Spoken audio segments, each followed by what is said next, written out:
The threat of an X flare from the sun and an EMP attack is very real. We're due for a solar flare, which happens roughly every 150 years. The last time it happened, a geomagnetic storm hit, was back in 1859, and that one was known as the Carrington event, the Carrington flare. An EMP attack is an electromagnetic pulse that comes from a nuclear weapon exploding. And now the nuclear weapon doesn't have to hit a country.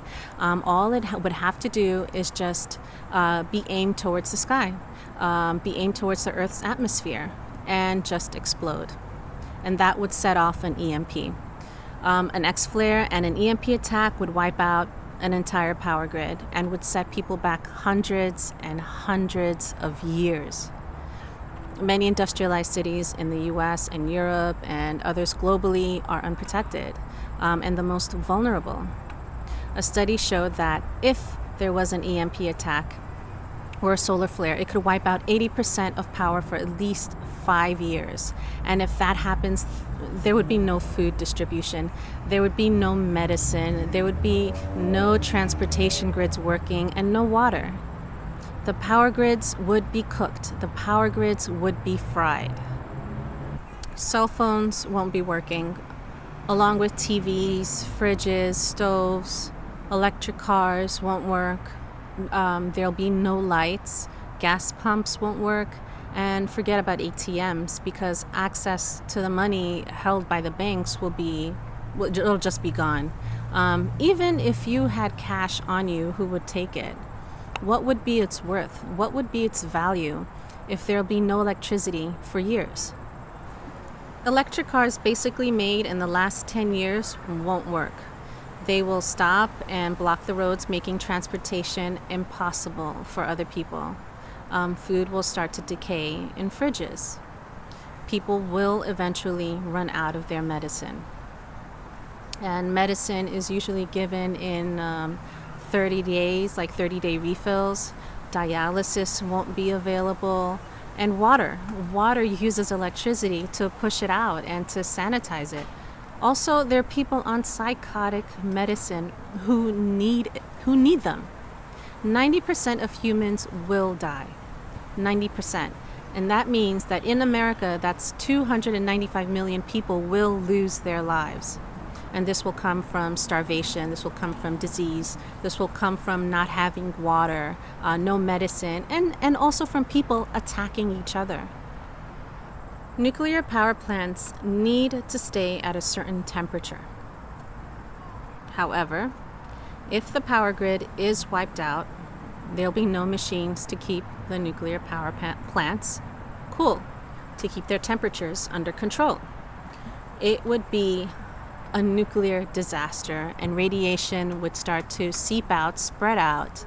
And if there is nuclear radiation, how will the authorities communicate with you and warn you to take shelter, or even to let you know when, let's say there is radiation, when it's over, when it's safe to come out? If there's no electricity, how will they be able to communicate with you?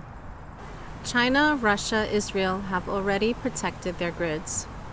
But there are still countries that need to upgrade to protect their grids, like countries in Europe and the US. And the cost is a few $billion, which is nothing compared to the other costs that they have, and the cost of massive lives being lost. In 2008, there was a commission that published a report on the threat of EMPs. That was ignored by the previous administration in the US. It was only last year that President Trump signed an executive order to immediately begin implementing security of the grids, the power grids. Last month, on September 3rd, the Department of Homeland Security also released a report, just last month, stating that they were preparing to confront an emerging threat from EMP attacks. Now, for the U.S. to upgrade the grids and be ready for an EMP X flare from the sun, it'll take a few years. It's going to take a few years.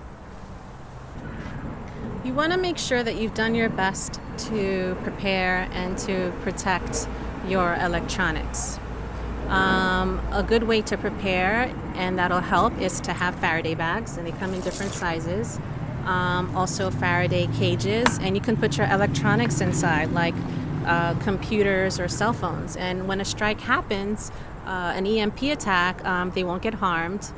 Make sure that it's airtight and only open it up when it's safe. And just remember, like, there won't be any signals being able to come through. Like, you won't get any calls if your phone is in the bag. They're about like $5-6. And I also did an experiment using aluminum tin foil. I wrapped my cell phone. I had to wrap it 3 times in order for the signal to just cut off. And I felt really secure about that. You can also try maybe like a cookie tin also. I've heard that works. And what they do is that the Faraday bags, they block any kind of electromagnetic waves or signals from coming in. I've heard microwaves work. I've tried it, and my phone, when it was in there, it still rang. I don't use my microwave, and I was thinking, maybe that would work, but maybe you'll have better luck on your end. And I believe it's better to be safe than sorry.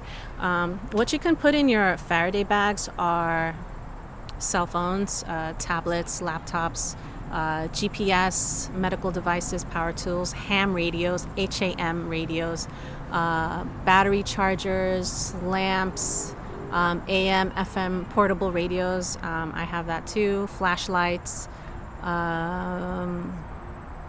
What else? Anything solar powered, like a solar powered generator, if you have find a way to protect that too.